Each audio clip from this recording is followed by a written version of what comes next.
If you've never heard of the Global Rally for Humanity, it's probably because you aren't an internet troll.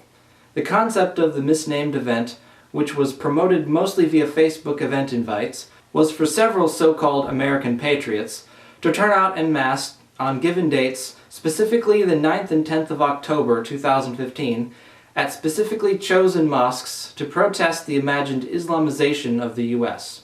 Some small measure of media attention was given to the events in advance of the dates.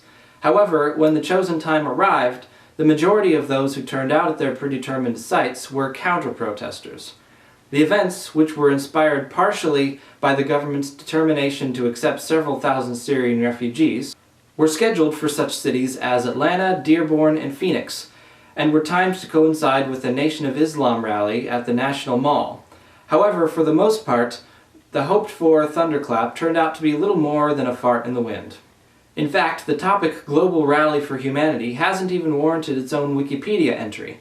In Dublin, Ohio, a single protester identified only as Annie found herself engaged in friendly conversation with members of the Noor Islamic Center, where she had turned out with signs decrying Sharia.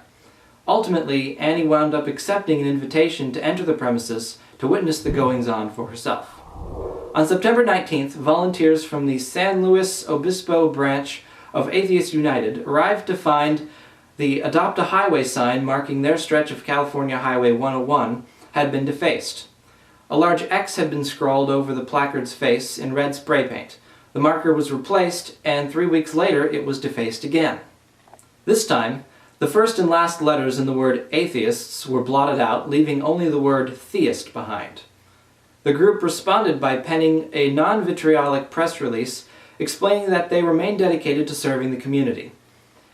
Most media outlets ignored the release or reported on it in a straightforward manner. However, the website The Daily Beast, a conservative news outlet, hyped the story with a mocking headline which read, "Atheists are really sad because people keep vandalizing their Adopt a Highway sign, you guys." The mockery was noted at the Friendly Atheist blog, where Hemant Mehta posed the following hypothetical. "I would like to know, though, what the reaction would be if an atheist did the same thing to a church sign. Who wants to bet they'd be calling it a hate crime against Christians?" According to his bio, Clint Decker founded his online ministry, Great Awakenings, in 2004 and has since shared his message of good news with 2 million people through preaching, television, radio, writing, counseling, and the internet.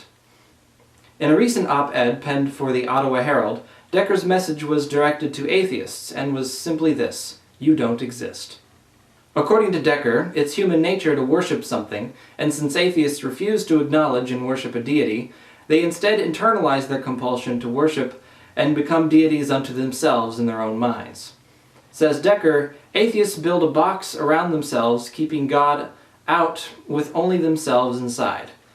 Their means of living is purely self-sufficient, cutting off all the blessings and beauty of the one true God, only doing, controlling, and becoming what they can manage. Decker fails to take advantage of the comparison he has set up between atheists and preppers, never fleshing out the analogy by mentioning bunkers or safe rooms, choosing rather to compare non-belief to a cardboard box.